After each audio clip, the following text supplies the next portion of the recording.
Il était jeune, fort et désespérément stupide. C'était un ourson adolescent. Mais le mot ourson ne lui convenait plus vraiment. Il était presque aussi grand que sa mère, et on devinait déjà en lui la puissance biblique de son père. Cette bête gigantesque dont la compassion semblait dépasser les lois habituelles de la taïga. Il avait hérité de la force de son père, mais pas de sa sagesse. Il n'était pas guidé par ses instincts, mais par une curiosité effrénée et dévorante. Et ce jour-là, au cœur d'un automne morne et inhospitalier, cette curiosité allait lui être fatale. La taïga était affamée. Les baies tombaient. Les poissons s'étaient enfuis dans les profondeurs. L'air sentait la neige imminente et le désespoir. Le petit ours, séparé de sa mère, errait sur la pente encombrée de débris, et son nez ne détectait pas les odeurs de nourriture, mais celles de pourriture et de vide. Et soudain, il le sentit. Ce n'était pas l'odeur de la forêt. C'était une odeur dense, alléchante, grasse. L'odeur de la viande séchée, imprégnée d'autre chose. Quelque chose de piquant et d'attirant. Elle provenait d'une petite clairière où, parmi les buissons d'aulnes bas, quelqu'un avait laissé ce cadeau. Son père aurait peut-être reconnu le mensonge dans cette odeur. Il aurait perçu en elle la note subtile et âcre de la sueur humaine. L'odeur du métal rouillé et de la mort. Mais le jeune ours ne sentait que la nourriture. Il entra dans la clairière. La viande était attachée à un petit arbre. Et à sa base, recouverte de mousse, elle était là. Une boucle. Ce n'était pas un simple piège. C'était un collet, un câble en acier flexible, conçu non pas pour tuer, mais pour étrangler. Il faisait partie d'un réseau de braconniers, aveugles et impitoyables, qui s'étendait dans la forêt. Le petit ours renifla l'appât. Il était tellement concentré sur la nourriture qu'il ne remarqua pas que sa patte avant avait glissé dans l'anneau. Il tira sur la viande. Le mécanisme se déclencha. La boucle en acier se referma sur sa patte avec un clic sec et silencieux, juste au-dessus du poignet. La première seconde, il ne comprit pas. Il ne sentit qu'un léger contact. Il tira sur sa patte, et là le câble se tendit. L'acier s'enfonça dans sa fourrure, dans sa peau, dans sa chair. Il rugit, mais ce n'était pas un rugissement. Plutôt un cri effrayé, paniqué. Il se jeta en arrière. Et ce fut sa principale erreur. Le mécanisme du piège était simple. Plus on tirait fort, plus le piège se resserrait. L'acier s'enfonça jusqu'à l'os. La douleur était aveuglante, insupportable. Elle étouffait la faim, la curiosité. Elle étouffait tout, sauf une chose. Une terreur primitive. Il se débattait, il roulait sur le sol, en hurlant et en mordant l'air. Il mordait sa propre fourrure.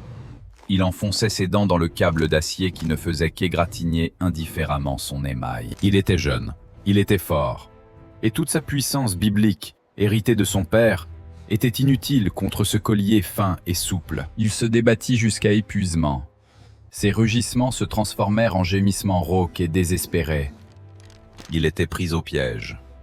Il était blessé, et il était seul. Il ne savait pas combien de temps il était resté ainsi, tremblant de douleur et de choc, tandis que le sang imprégnait lentement la mousse sous sa patte mutilée. Il ne l'entendit pas approcher. Il la sentit. C'était une odeur qui faisait fuir même les meutes de loups. Une odeur épaisse, musquée, primitive, de rage et de faim. L'odeur d'un animal qui n'avait pas d'ennemi, car il était lui-même l'ennemi de tous. Le petit ours se figea, il cessa de respirer. Il ouvrit les yeux, terrifié. Elle sortit de derrière un arbre tombé, avançant avec une lenteur inquiétante et une assurance effrayante.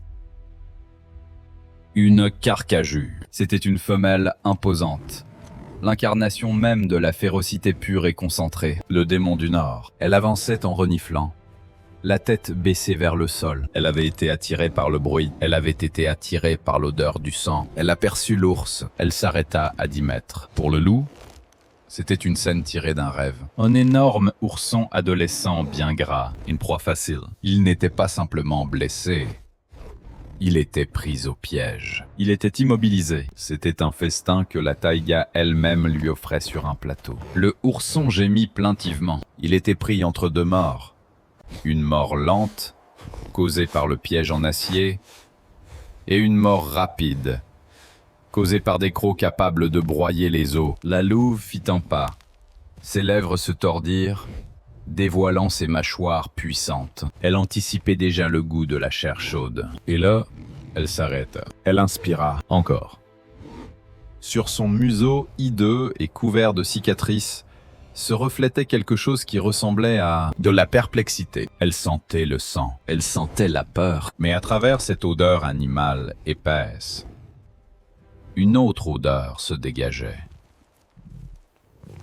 À peine perceptible, familière. Elle fit un pas de plus. Elle ne s'approcha pas de la tête de l'ourson, mais de son flanc, là où la fourrure était plus épaisse. Elle renifla, et elle se souvint. Elle ne se souvint pas de cet animal. Elle se souvint de son sang, de son instinct maternel. C'était cette odeur, l'odeur d'un ours brun gigantesque. Une odeur qu'elle avait sentie pour la dernière fois lorsqu'elle avait blotti sa tête contre sa patte puissante, le remerciant d'avoir sauvé son propre petit, minuscule et tremblant, des griffes d'une meute de loups. Celui qui gisait devant elle dans le piège n'était pas simplement un ours, c'était son fils. Il avait son odeur, il avait l'odeur du salut. La louve recula. Son monde, simple et cruel.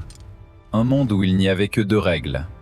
Tuer et manger, s'était fissuré. Elle s'assit sur ses pattes arrière, ce qui était tout à fait inhabituel pour elle. Elle regardait l'animal qui se débattait. Dans sa tête, dans ses instincts ancestraux, une guerre faisait rage. D'un côté, il y avait la faim, une proie facile et abondante. De l'autre, il y avait le devoir, un concept qui semblait impossible dans ce monde, mais qui était désormais incontestable.